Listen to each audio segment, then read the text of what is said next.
Greetings, everyone. Welcome back to my sacred space. Today, I have another beautiful, beautiful soul present to speak with you. This is my Queen Mother, Queen Mother Osunnike Anke. Oh my goodness, how beautiful it is to share space with you today. Welcome into our sacred space. Thank you. I am so honored and delighted to be here. Yes. Beautiful, beautiful, beautiful. So I will allow you a moment to introduce yourself in the way that you desire to be known. Wonderful. Thank you. Thank you. Thank you. And it's kind of where I'm at right now. So, as you said, Queen Mother Osunnike Anke, I am a spiritual midwife guided by my spiritual luminous ancient mothers, mothers of Mu, to support primarily women in tapping into the luminous darkness within their wombs, working with the feminine and the masculine to support us in rebirthing a new world, because now is the time. I am a natural healer, um, energy healer, seeress, psycho-spiritual therapist, counselor, all of that. However, really working with those who are feeling called to co-create and rebirth this new world. Yeah. I have so much to discuss with you because meeting you and getting to know you and working with you has been such a profound process for me. Like it's been such a catalyst for a shift in my becoming. It's been a amplifier. It's been that profound alchemical catalyst that has spurred my transition within the last year for sure. Within the last year for sure. But I'm curious to know what has brought you into the space that you now operate from. What has been your journey of becoming? Well, thank you for asking that. And I have to also say that this is divinely wonderful having come to know you and work with you, and the light language that flows through you is a language that I feel deeply connected to. It ignites so much within me. So I know that there are connections between us. So this has been a journey for me of reconnecting with other lifetimes, working with the sacred feminine, working with the womb energy, and remembering my journey over a number of different lifetimes from the womb of the cosmic mother, and to bring that into alignment with our earth energy, the ley lines, the grids, reactivating, reigniting this energy.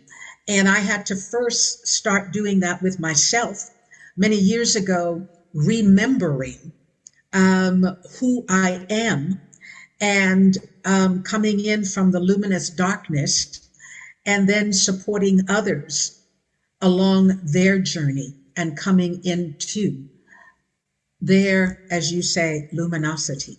So has it always been this way for you, like growing up? Was it always that you were open, or did you kind of have to find your way back into this space? Well, I was open, however, a little confused, because I was raised in a Christian household with parents who minister, missionary. And so that was what they were kind of trying to acquaint me to. And that did not resonate for me. However, there was something about the light something about this Christos energy that I saw differently, that I experienced differently, that I even challenged in terms of what is this about? And more that started to unfold. However, my teenage years, there was a lot of rebellion. And then as I got into my mid 20s, early 30s, I started remembering my blueprint and then trying to figure out, okay, now what do I do with this? Is this for real, for real? What were those relationships when you were younger that nurtured that aspect of you that knew that there was more? Mm-hmm. Was there something specific that nurtured that inclination of more? I used to have this strong desire to go home. And I had no clue as to what that meant because I kept thinking, okay, this is where I'm born. I'm born in Boston. I'm living in Boston. Where is home? And I would go through these periods where this just deep longing, like I don't fit, I don't belong here. What is this about? And so there was this deep sadness, like I had been dropped here and left here, and wanted to go back home. However, it's like, where is home? That's crazy. So that was the struggle for maybe 4 or 5 years as this transformation started taking place. And then I started writing. And as I would write, it would start to come through these different messages like, where is this coming from? How do I know this? Who's saying this? Who's speaking this? And so it would start coming through. And then the next stage was the light language started coming through. And that was the next stage of the journey. So now that's all beautiful and resonant because that's kind of how it unfolded for me.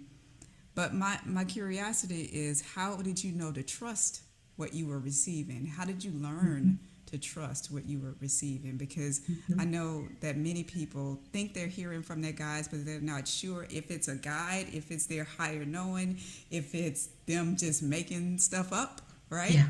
How did you know that was something that you needed to pay attention to? Great, thank you.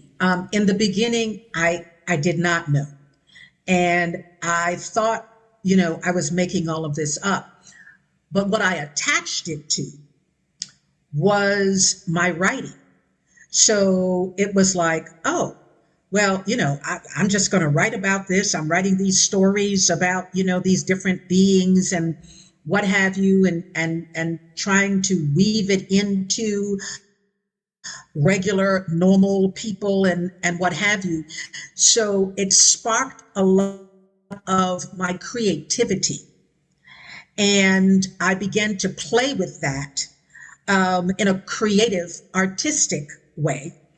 And so it's like, okay, I'm not going to just be this crazy person.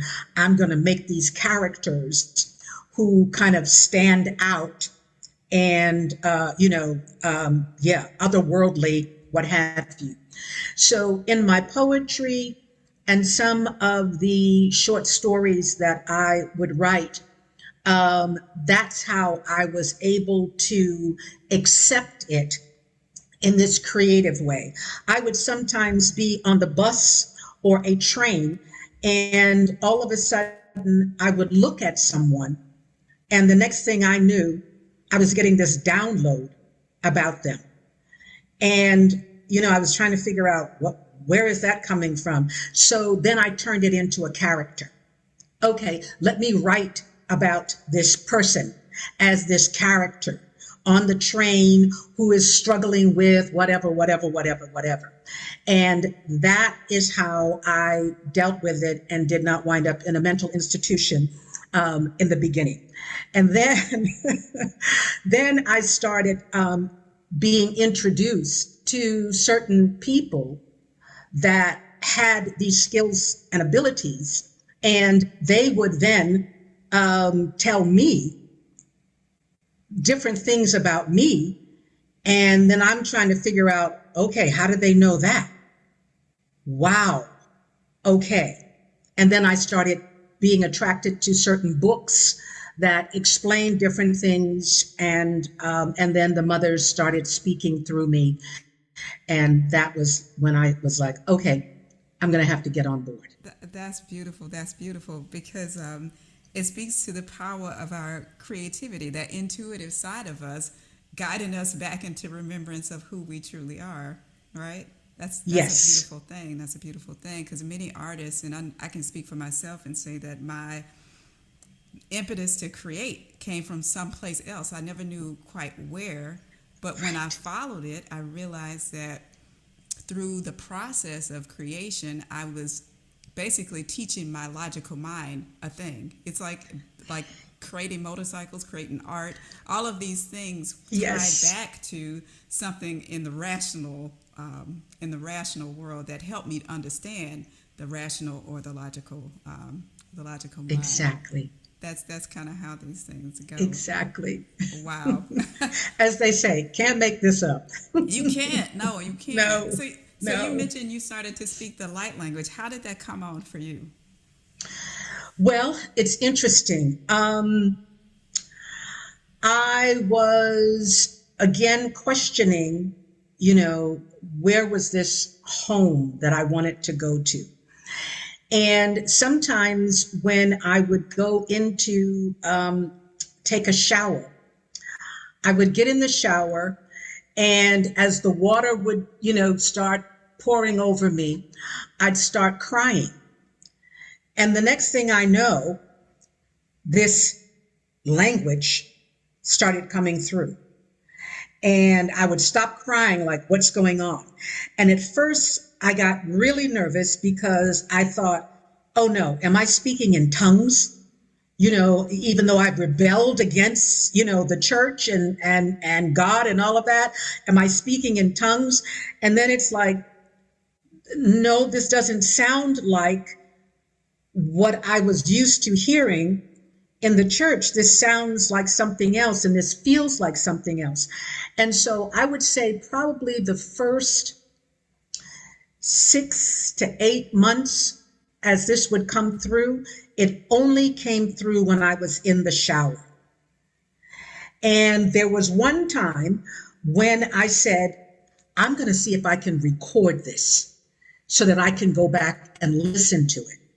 So I set up my tape recorder in the bathroom, right next to the tub. And as I felt this language, starting to come through, I said, okay, before I go completely into this other realm, let me hit play. And so I hit play and the language stopped. And I tried to do that 2 or 3 times, and each time the language stopped. And it was like they were saying, no, this is not something that is to be recorded. This is something that you are to receive and experience, not go back and listen to, be in. So I said, okay, I will leave that alone. And so more and more, it then would start to come through at other times. And so I just started to receive. Back in those days, I had no idea that this was something that would be referred to as light language. I just felt like, okay, these are those extraterrestrial beings or whatever that are coming through. And then I would start to write, sometimes not necessarily right after, but maybe before going to bed, or when I would sit and start to do, because I had started doing some yoga, and I would be guided to get my journal and write, and these downloads would start coming through. And again, it's like, where is this coming from? I have no recollection of this. However, it's like my spirit and my inner body, that inner knowing, knew that this was for real. I was going home. So light language is so interesting that way. When it first came through for me, it was similar in that I thought it was something that I needed to record, and then I needed to share, because I was kind of familiar with light language. I had heard people speak it before, and I felt a resonance. I didn't know how I knew it, but my body would automatically respond to it. That was kind of the thing that let me know it was something to it. So when I started doing it, my first inclination was I need to record it and share it with the world, because there's something in here that's for everybody else. And what I didn't realize in the process of trying to record and create these things for everybody else, I was actually activating myself. It took me 26 transmissions to realize I was activating myself, and then to adopt that practice for myself and start using it for myself first, and then sharing it if I even needed to share it beyond that. But that's interesting how that works. So you mentioned home, right? You mentioned home several times. Do you feel like at this point you found home? What is home? Oh, yes. It is definitely an ancient,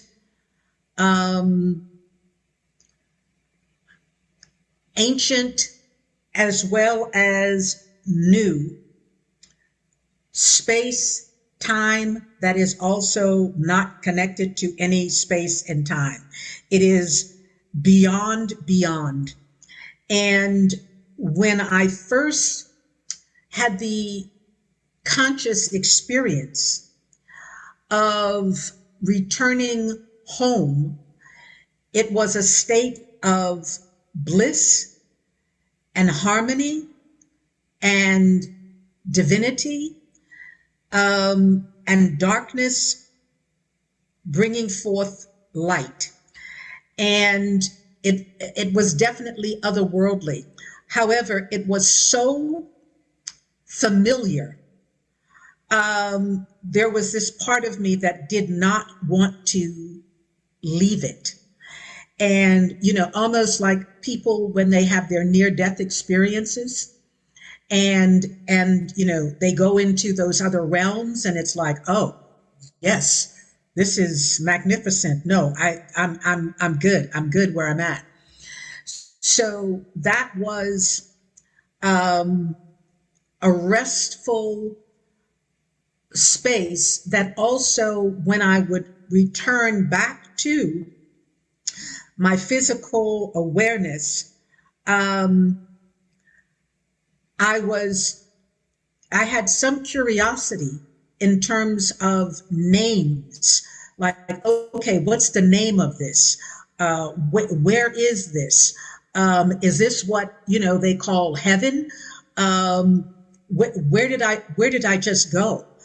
And later on, I began to connect to my spiritual guides, the ancient mothers of Lemuria, helped me to remember my connection with the star system seeress.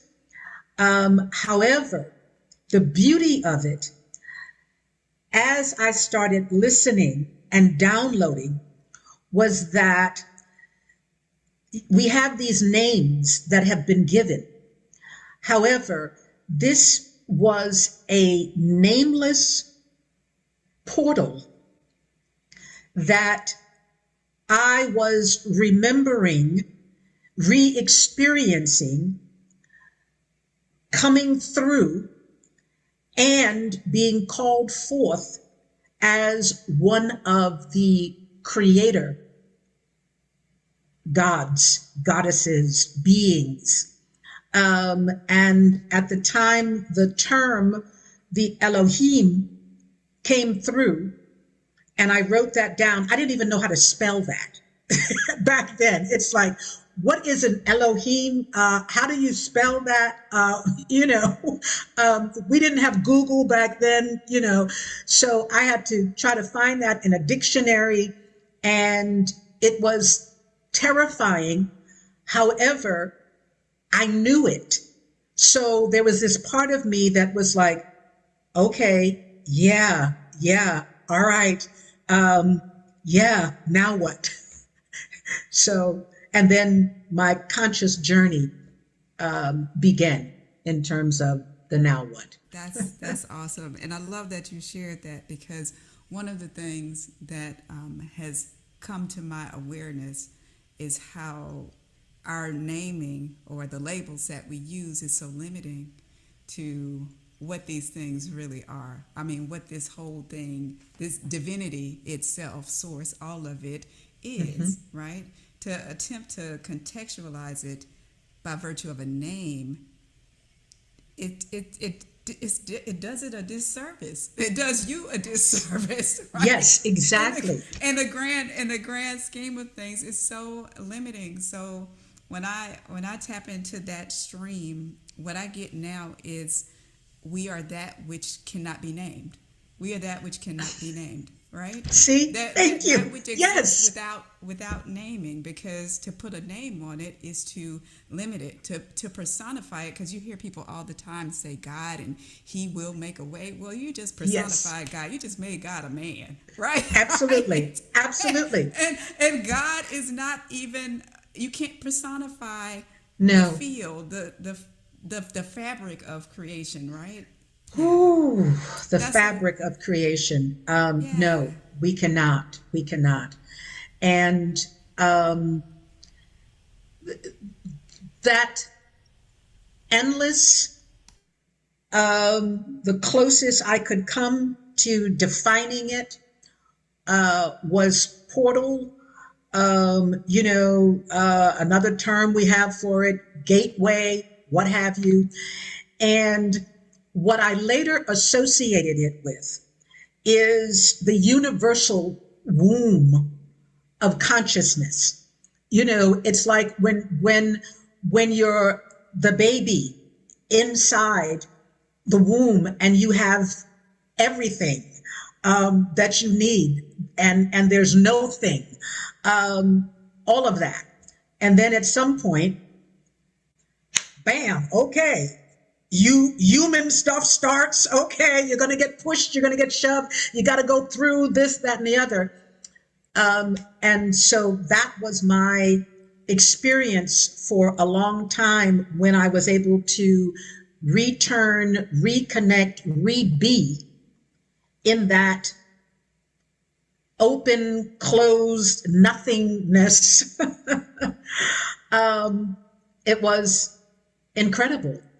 And then one day I actually remembered and re-experienced the journey of what some might refer to as humanity, and what that looked like, felt like, and all of that. And it reminded me, oh, no, I think I really want to stay home. I don't know what I agreed to. However, can I go back home? No, I can't go back home. Okay. All right. Wow. So let's put a pin there, because I want to hear your perception of the journey of humanity, because I have my own theory. My own theory. I think what I've seen from my perspective, I have that.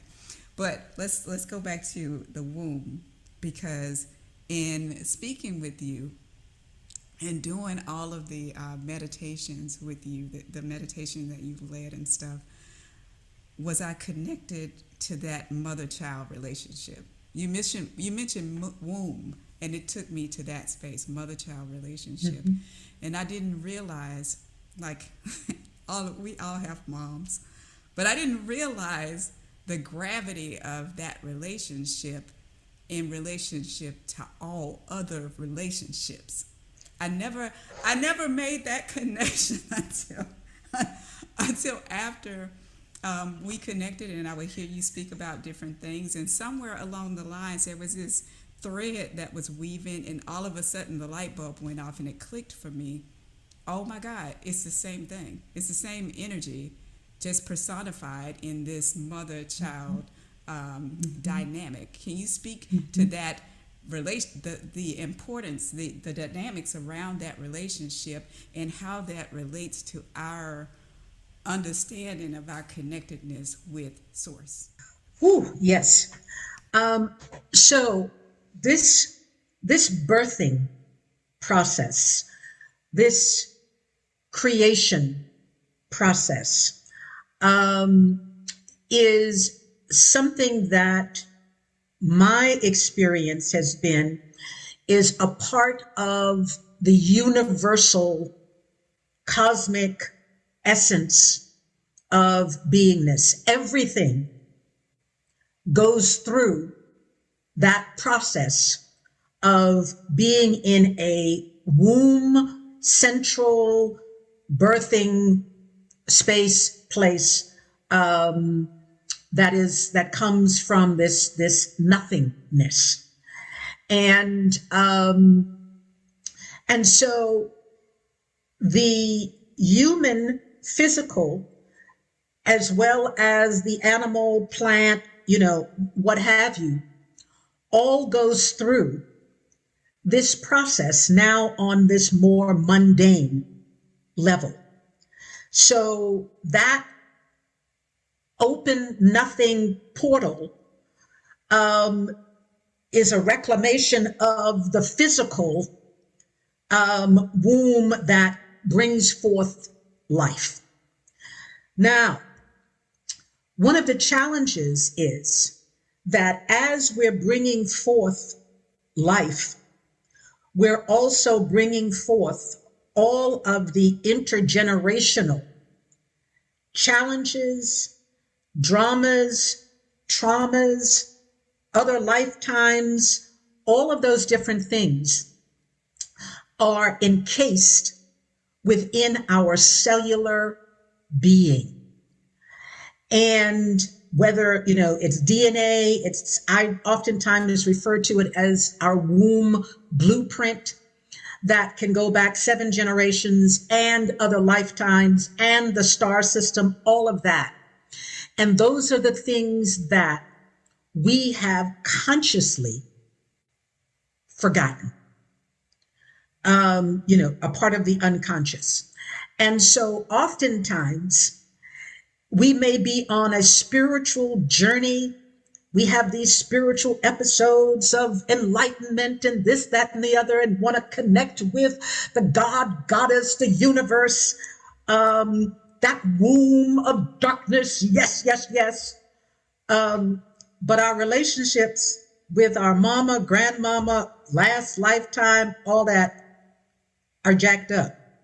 And so having that higher relationship, universal womb relationship, when we are not able to see this womb in all of its magnificence, all of its dynamics, all of its imperfection, perfectly imperfect, then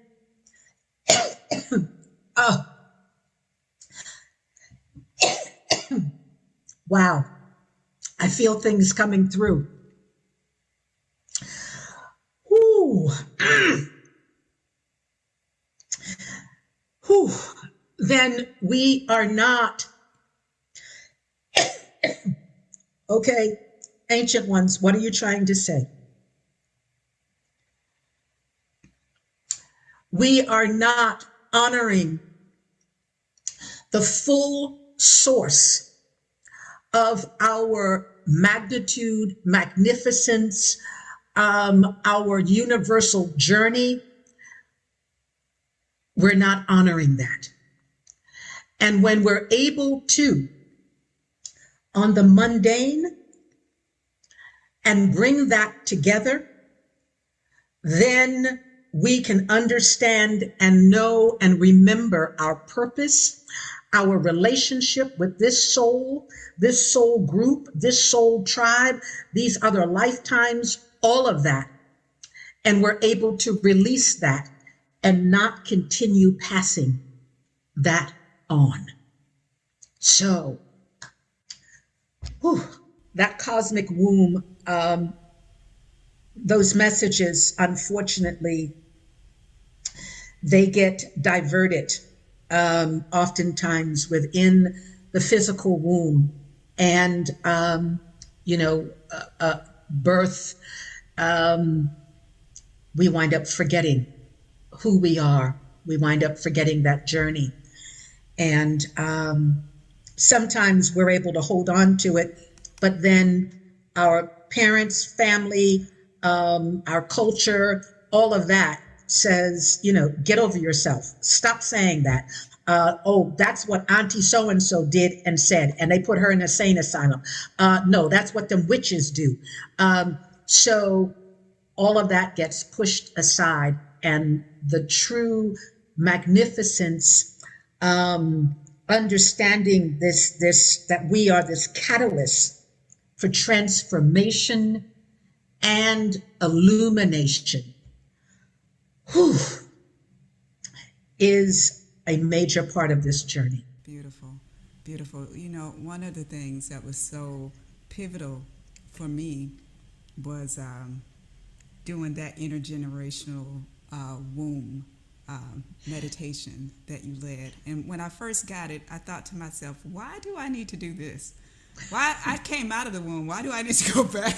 Why do I need to go back in the womb? Why would that even be a thing? But of course, I hear that voice that says, you don't have to understand it, just do it. You don't have to understand it, just do it. And so I did. And it was like it was like panning out in perspective. It was like allowing my field of vision to expand. And in that expansion, I released the need to blame anyone, because, daughters being with moms, you blame your mom for what you didn't get, or how you got it, and all of these things. But it wasn't until I began to back up or pan out that I began to see things more clearly. And all I could hear was, I have a friend who actually is speaking. She's one of the speakers. She said, I remember her saying that everybody is doing the best they can with the level of consciousness they hold. And that was such a gift, connecting with those words, because in the process of panning out and hearing those words, that I let everybody off the hook. I started to let everybody off the hook, yes. Right? And I started to see things for what they really were. And as you back out, pan out, generation to generation, well, then you can see how these same things have been passed from generation to generation, because all of that constitutes the you that presents within the physical now. You carry the ancestors with you within your DNA. That memory is very much present and very real. And so as you allow yourself to pan out and connect with truth, allow the illusions to fade away, then you begin to shift everything, and those relationships become reconciled. But until you do, everything is lived deep in the trenches. You can't see the forest for the roots of the trees, because you're that deeply, you're that deeply entrenched in things. But you begin to pan out and you let everybody off the hook, and you realize how much power you have over your perception of life, right? You aren't a victim of your genetics. You aren't a victim of your DNA. You don't have to continue to carry that forward. You can let it go intentionally, with intention, with a great degree of awareness, and not make it something your children have to continue, right? Not make it something your children have to continue. Absolutely. But it wasn't until I reconciled that I connected those dots within myself, that all the other relationships started to smooth out as well, because I didn't realize how much that singular relationship with mother, and I don't even know that my mother understands that to the degree, that it impacts, she probably does with in relationship to her mother, herself with her mother, but I didn't realize how much of a deal that was for every relationship. It sets the tone for every relationship because it is the first Every. relationship, right? Exactly. Yeah. Exactly.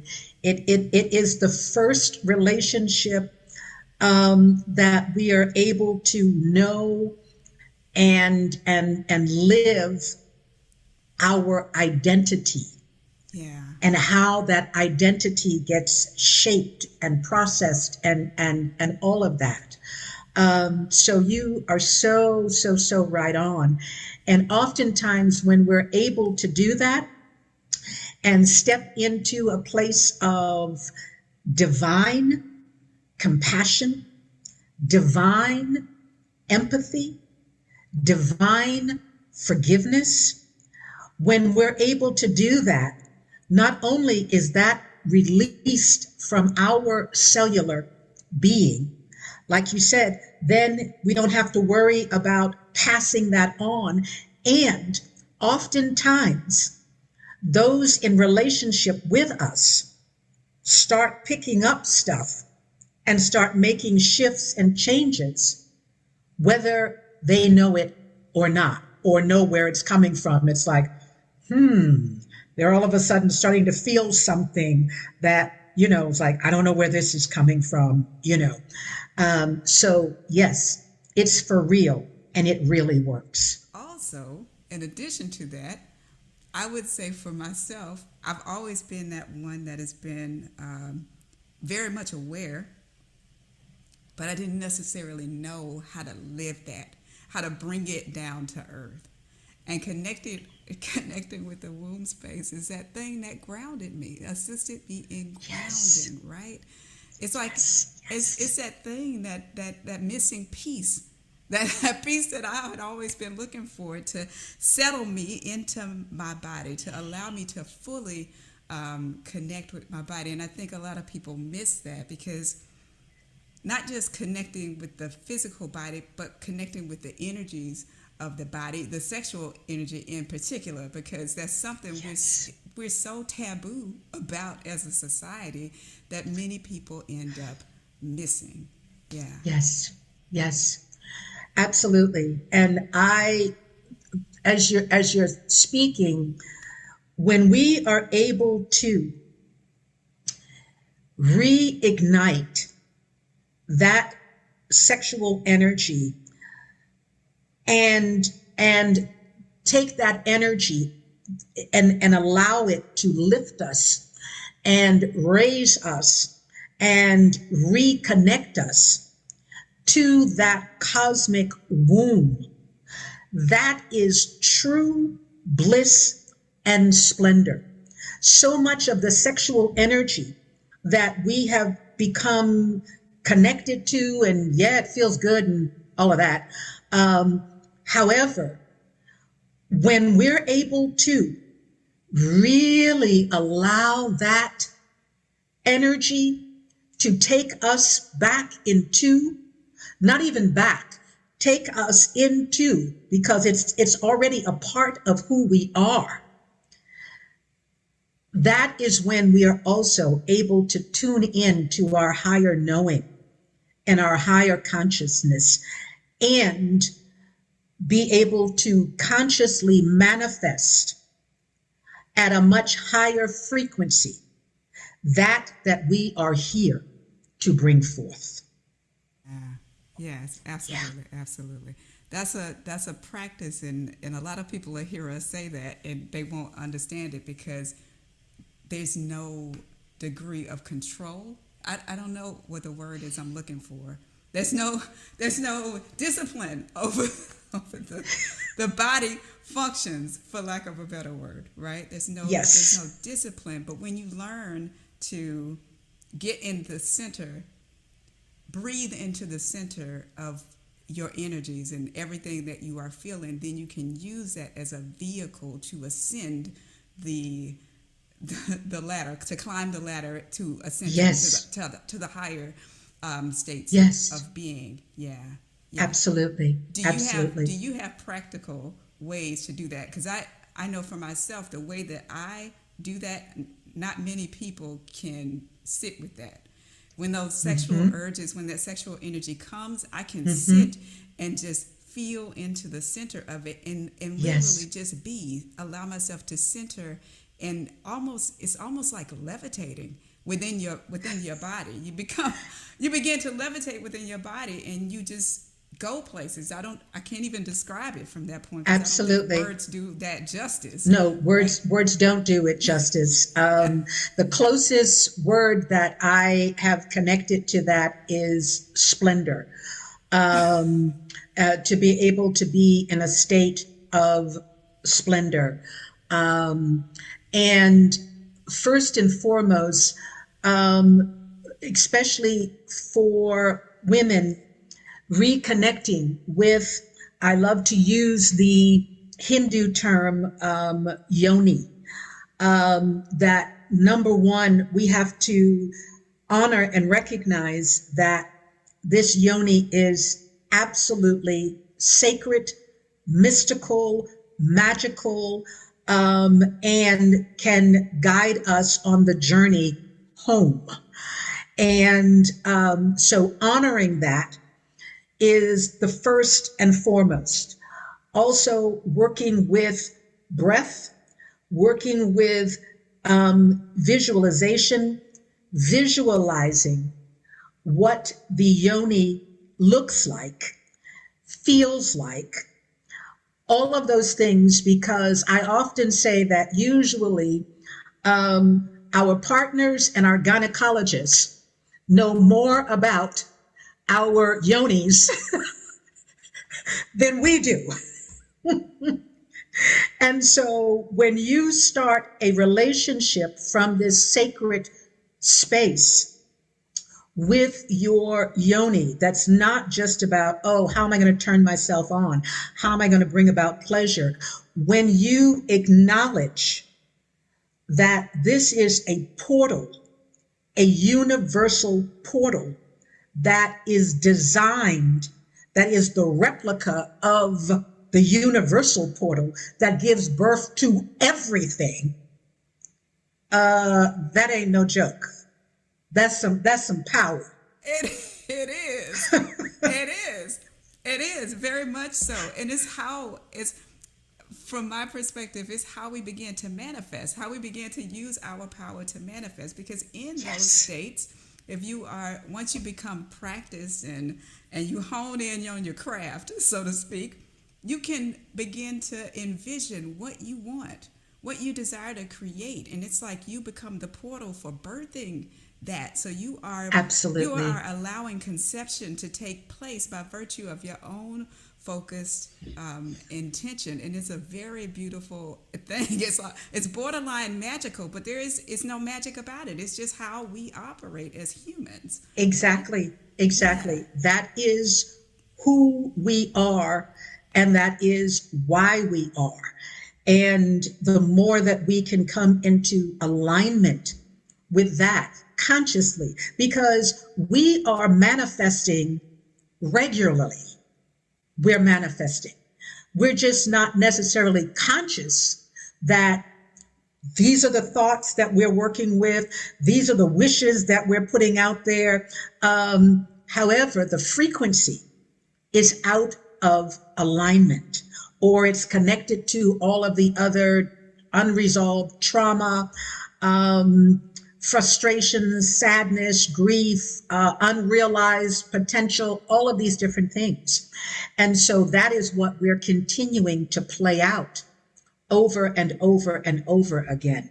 That person that I mentioned that I saw on the bus, and there was something about him, and I, was like, oh, this man is phenomenal. Why is he riding the bus? What's going on? This is crazy. And then I felt bad because it's like, oh, I'm getting into his business. Where is this coming from? How am I tapping into this? Well, I had not paid attention to him before, but it was like the third time that I saw him on the bus. I tried to talk to him in a way that he understood, I'm not trying to get your phone number or give you my phone number or what have you. Anyway, come to find out, a lot of what was coming through was things that he was struggling with and challenged with. And this man was one of these divine beings who was so frustrated and so angry because it's like, why do I keep playing this out over and over and over again? So, yeah, this is about being able to really connect with our divinity and stop chasing, running after God, and knowing that if we want to use that term, this is who we are in the physical form manifested. That's beautiful, beautiful. It speaks to the necessity of knowing the self, because if you don't know yourself as divinity, then you spend all your time chasing the world and expecting the world to complete you when you are already when you're already complete. I can say that for me, that's how I spent the first half of my marriage is chasing my husband, because I thought that I needed him to be a certain way, do certain things in order for me to be complete. But once you realize that you are already whole and complete in all of these things, then everything else is just extra as a compliment to who you already are. Absolutely. Yeah. Absolutely. Complementary. And when we're also able to tap into, one of my favorite sayings that I've said to myself over and over the years, and I share with others, the question of what else could this be about? So, the challenges that we face, what else could this be about? How is this designed to help us to finally catch on, to finally get it, to finally realize and remember our majesty, our divinity, and how this relationship, this person, this job, this challenge is that rough road that, is designed to help us to really, really. So now, one phrase you mentioned, one word you always use is Mafara'el. What is Mafara'el? Well, the Mafara'el is this sacred frequency that is connected to what I refer to as the sacred sexual serpent wisdom. And this Mafara'el is designed to, it's part of that frequency, energy, to ignite that higher knowing and essence within us.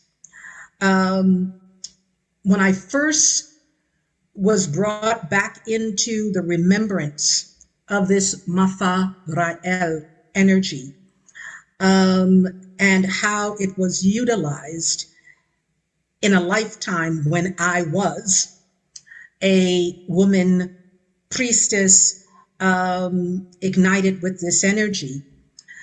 It was utilized through me back in the Egyptian temples with the pharaohs to support them in taking that sacred sexual energy and helping them to move that into higher states of ascension so that they could tap into the higher realms, get the guidance, the knowledge, the wisdom, and bring that back down to support the people. in the healthiest, highest ways possible. And so that Mafarael energy is within us and can also be utilized through the Yoni sacred portal to support others on that ascension journey.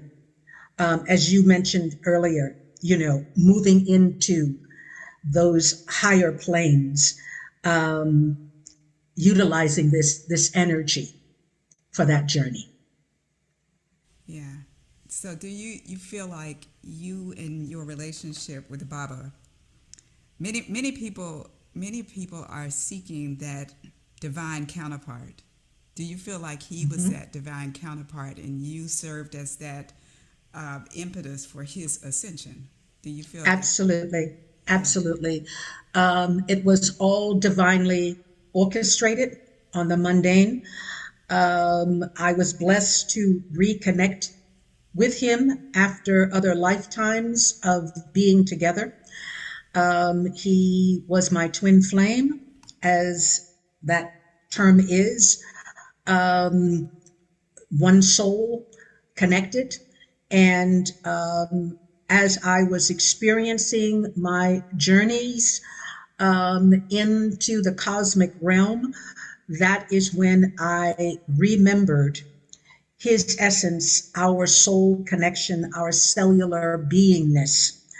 And so when we had the opportunity to finally come back together in the physical form, he knew me, I knew him, and we knew that this was the opportunity to cleanse and purify our other lifetime challenges, the places where we had gotten stuck, and to utilize this energy to move into the ascension and receive the guidance our mission in this lifetime. So, yes. So now here's a question, because I'm getting them from right here now. This question's coming Okay. from right here. Okay, many people feel that there is a need, like you hear all the time in these spiritual circles, that there's a necessity to balance the masculine and feminine energies. What is your perspective? Do you feel that there's a need to balance those energies? I feel there is a need to know and remember that both of those energies live within us. And the balancing, first and foremost, starts within us. That sacred harmony, that symphony that is within us, so that we know when to bring forth more of the masculine, more of the feminine,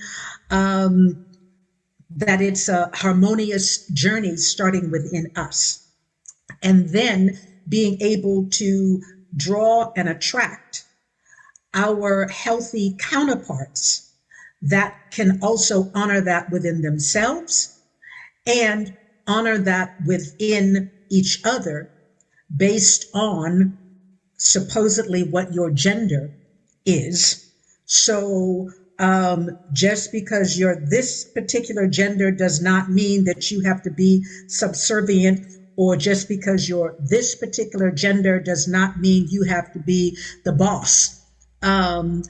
How to balance that first and foremost within, and then honor that union with your partner, your friends, your community. I have a similar perspective. I believe that balance is. I feel like balance already is.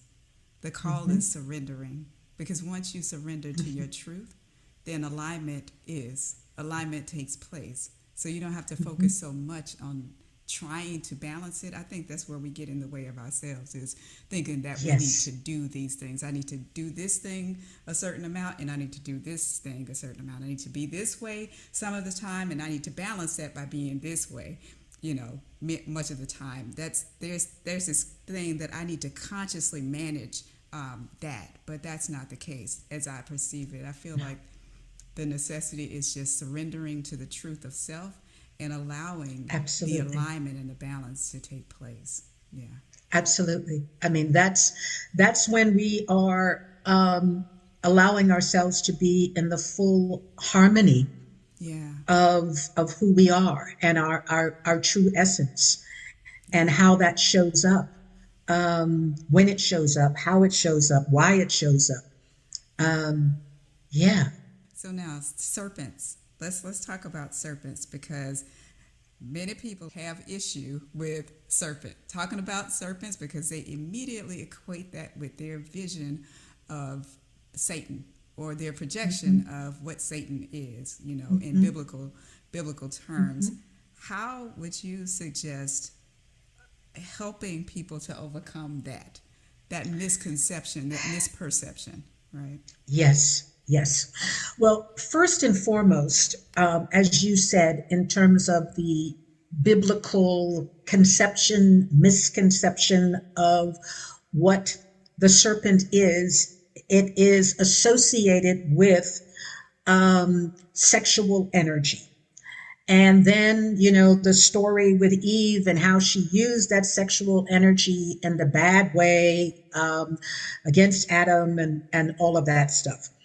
So if we can let go or put aside that story for a minute, and the conceptualization of the serpent, when we look at and study the serpent, that serpent has this phenomenal, powerful energy that allows it to, at a certain point, get on its tail, the little tail, and begin to start rising itself up, moving itself up, and standing up straight at the base of its little tiny tail. And so that energy in many of the indigenous ancient traditions was associated with this energy called Kundalini. And Kundalini, like Chi, Ashe, is life force energy, which we all embody. And it's naturally already there within us. It's been given names, chakras, life force energy, what have you. However, our body is designed to be able to take this energy, starting at our root, and consciously begin to move this energy like a swirling serpent, cobra, and move that energy up and bring different parts of us into higher states of consciousness as we move into ascension. Now,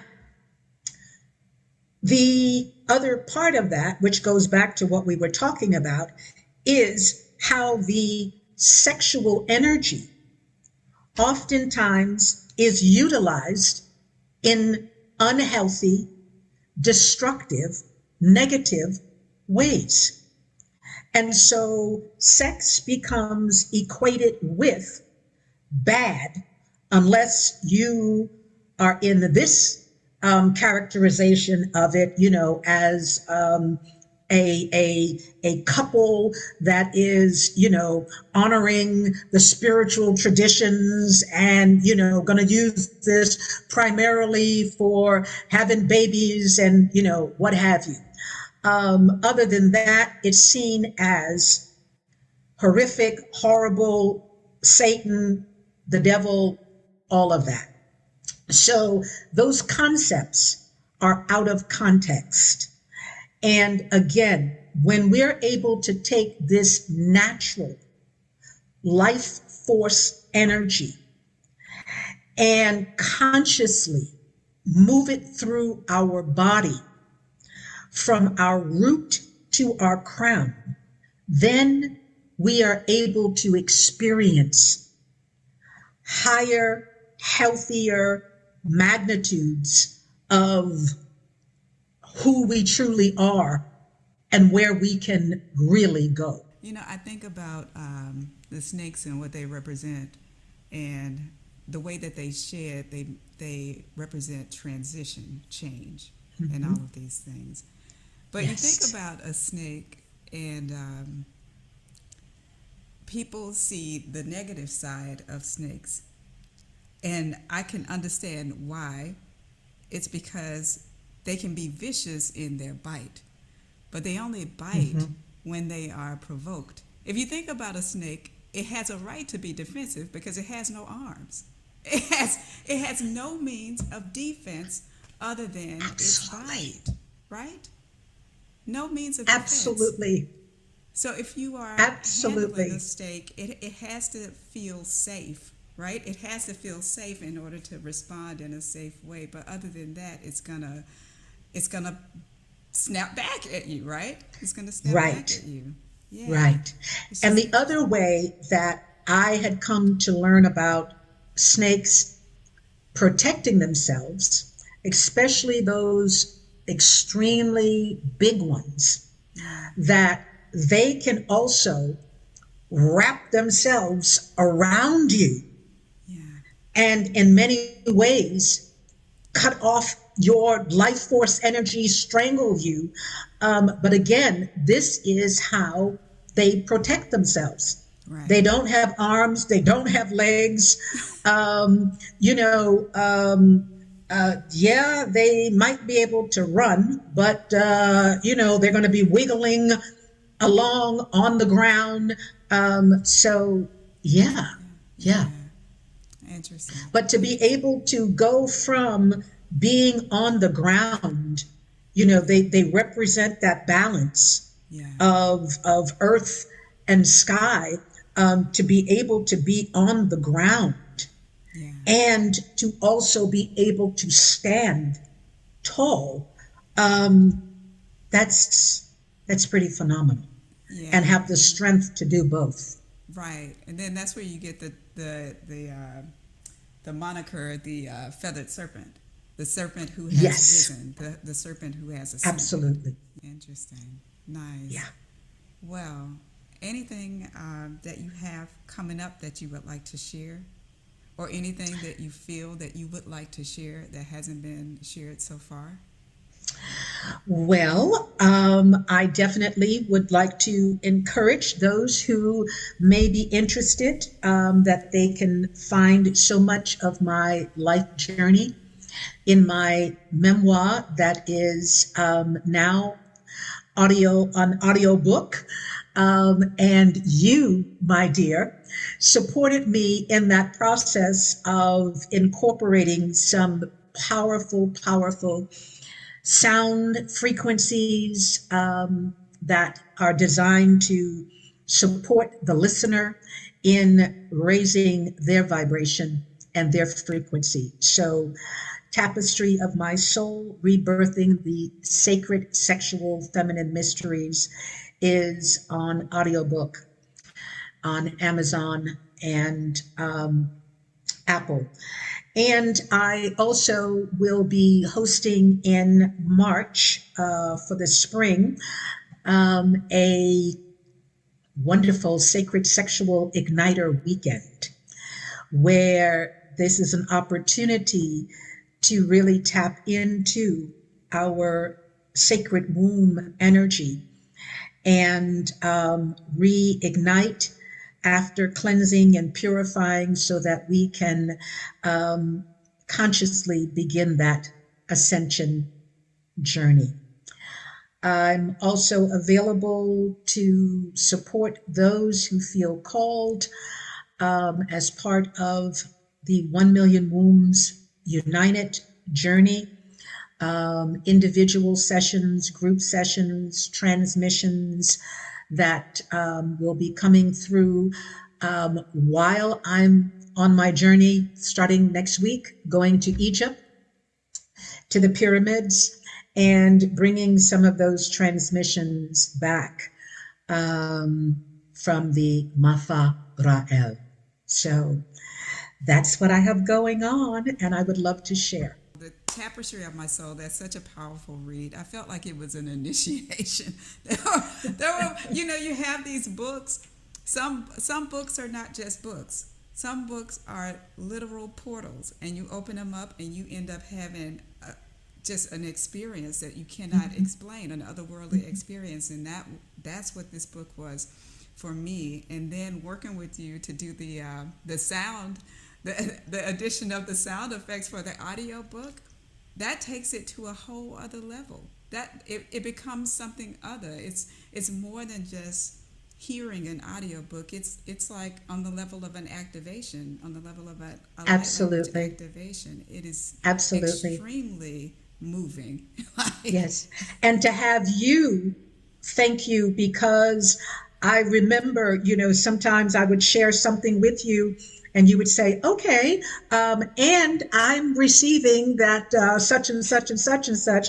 And it would be like, absolutely. Yes, you're right on. You're right on. You're right on. Please. Yes, listen. Thank you. Yeah. So, this has been a wonderful journey with you, an opportunity to know you again in this lifetime.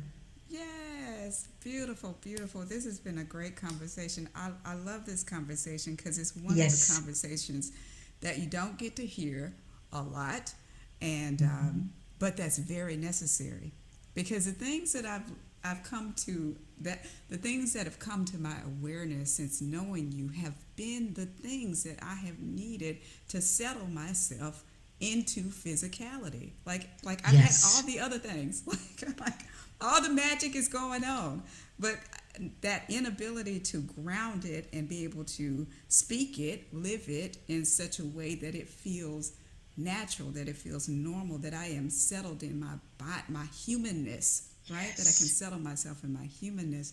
But these things that we discussed today are the things that are absolutely necessary, and they are the things that I am working with my daughter to assist her in understanding, so that she doesn't have to repeat the cycles, right? Absolutely. Absolutely.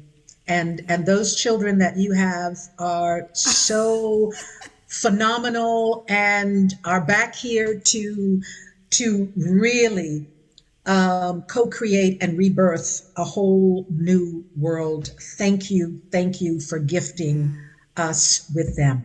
Yeah. So absolutely beautiful. Thank you for this time. I love chatting with you. Of course, I love chatting with you. Yes, I love chatting with you as well. I love having you here. Thank you so much for saying yes to being a part of this impromptu project, because this was such an impromptu project, but it's become something other.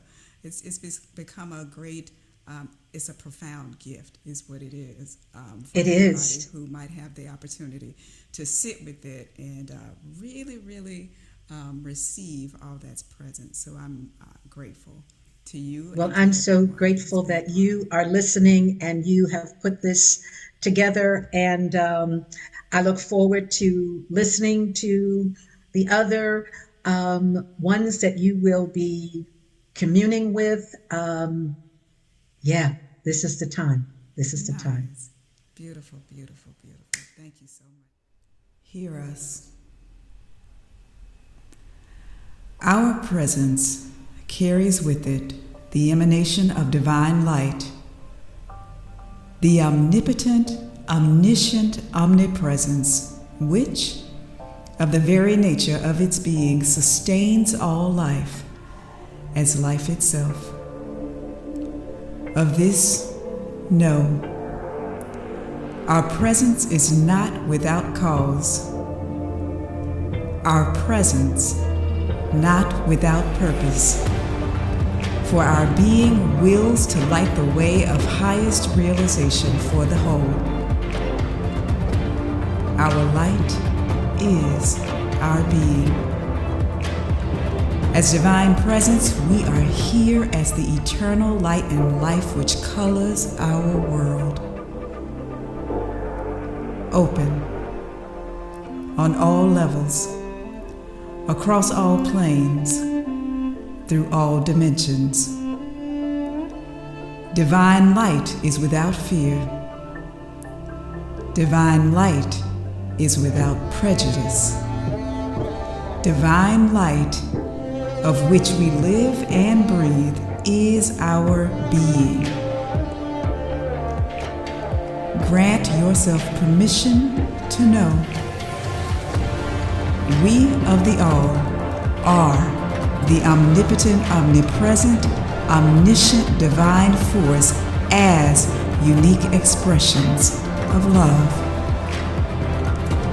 We of the All are eternal liberation for all that binds.